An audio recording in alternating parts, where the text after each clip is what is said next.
I am out here at my garden and I've got my wheelbarrow over there with a shovel in it. But every 2 feet in between each one of these 4-foot landscape fabrics is a hole I dug, and that's going to be obviously a planting hole for tomatoes or squash. And then once I get that done, I'm going to put the watering system in, and I'll go ahead and finish up digging the holes. And I'm going to take several shovels of aged rice hulls and a little bit of peat, and I'm going to mix it with the dirt I pulled out of the holes. We're going to plant some tomatoes now. I'm out here at the reserved dirt that I dug the holes out with. Sitting there, I cleaned out as much grass as I could. I've got my wheelbarrow here with the staples and the mixture of peat and aged rice hulls I'm going to do, along with the tomatoes that I'm going to plant. And I've stretched the cord there to my heat gun. My heat gun's going to create the holes for the plants to stick their head through. And this is where I am now. I put the plants next to the corresponding hole they're going to be planted in. There's 25 there. Excuse me, a little out of breath. And those are the ones that are actually, that's all the tomatoes that are getting planted out here, 25.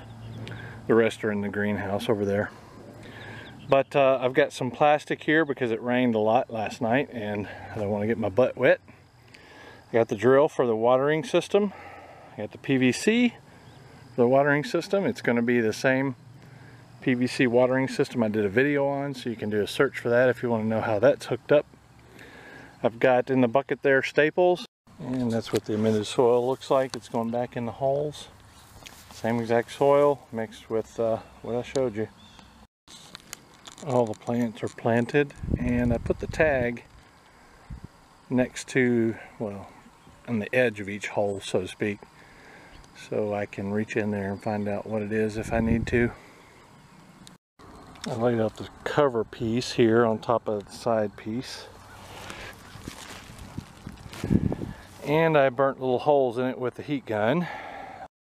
And so this is my plan, something you definitely don't want to do on a windy day. I folded it in half, put the hole close to where the tomato plant is. Okay, they're starting to go in, and it looks like it's going to be a pretty good deal.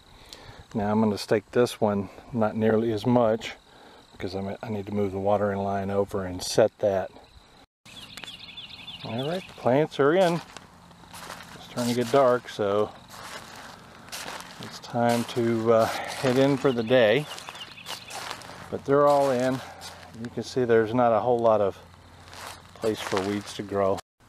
Next day, and some of these tomatoes are looking a little rough. They just need water. They're in a little bit of shock, some of them. So let me take you down here and show you what I've got, what I've done with this PVC. I capped the ends just to keep bugs and stuff from coming in. Let me find one where you can see the holes. I've used a number 57 drill bit, and I drilled holes. Here we go. 2 holes about 1 inch apart with the number 57 drill bit. That's the way I did it before. And what I'm going to do is I'm going to slide it underneath next to the plant, but out of the sunlight, and I'm going to allow the holes to blow up. And the reason why is after it gets through watering, it'll drain, and any sediment that may be in there will go to the bottom. And if the holes are on the bottom, it could clog them up after a while. So what we need to do now is, before we stick them underneath there, I need to put a hose on it and take a look and see if there's any blocked holes. Okay, I took the cap off, and what we're doing now is, when I drilled them, there could be some PVC debris in there, so I'm cleaning that and let that drain out. I took the 57 drill bit out of the drill, and I'm going to cap it now, and I'm going to go along and look at both holes on every plant to see if it's shooting up. So let's cap it and take a look. Alright, let's go down and take a look.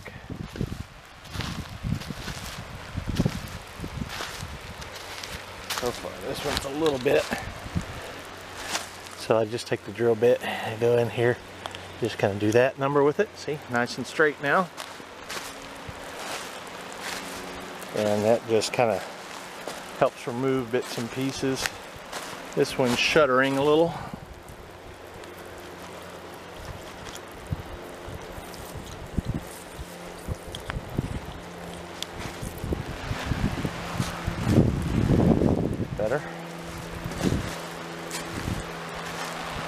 Okay, we got one of these two that's low.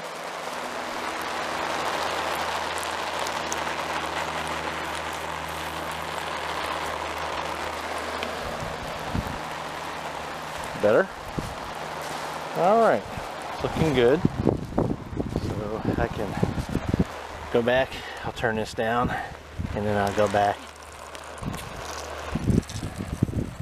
Okay, I can control the amount with the valve or at the house with the faucet, how much I turn it on. Anyway, let's go back to the house, turn it off, and let's get this thing set up where it needs to be. Okay, some thoughts on why this is set up this way.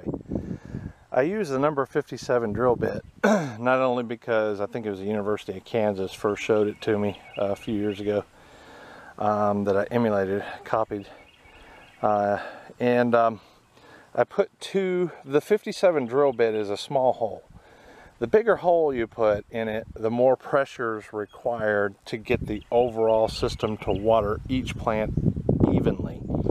If you put bigger holes in it, the plants closest to the water source, in other words down there, will get more water than these down here. Oftentimes these down here might not get any.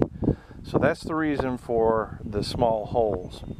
And the 57 drill bit works really good. I put 2 holes in there in case one clogs. The second one's a backup. So with this, I know I can water this entire garden with both house water, with the 57 drill bit, with both house water and potentially a hydroponic pump if I want to pump some hydroponic solution out here to it. And I'm thinking I might go with that form of fertilizing since the watering system's set up and can easily support hydroponic solution. I did want to say that I call it hydroponic solution, it's Master Blend. And Master Blend is not on the bag listed as a hydroponic fertilizer. It's a water soluble fertilizer. And in fact, the instructions on the last bag I checked shows how to use it in the field. So it's not really a hydroponic solution, but it mixes really well with water, and a lot of people use it for hydroponic. Of course, the bag may be labeled hydroponic now, I don't know. Before we staple this down, let's just take a look at what's going on underneath here. You can see the hole where it's planted here, where my finger is. And there's 2 holes coming out there. Oh, out of breath, working and filming. So that's the way it's done, all the way down. And that should protect it from the sun. The water will come up, hit this, and then sink back down to the hole and around the plant. That's the plan anyway. All right, PVC in place, watering system set up for the tomatoes. Everything's stapled down. I'm gonna go turn it on and water these plants for about 15 minutes or so. These are all indeterminate tomatoes of mine, and they need to be grown up some sort of trellis or cage or something.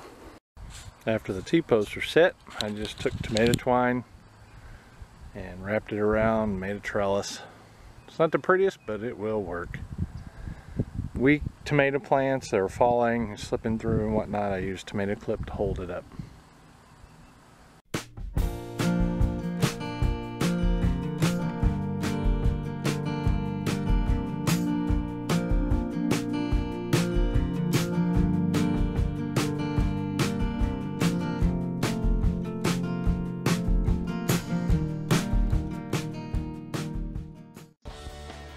Did you know you can subscribe to me? Check it out. Click right here on the subscribe button. See that? It's got a little check next to it. If you click on the little bell to the right of it, it'll bring up a little notification that says send me all notifications for the channel every time I make a video. Click save. You'll get an email notification that I have made a new video. This is for those who don't know. Thanks for watching. You guys take care.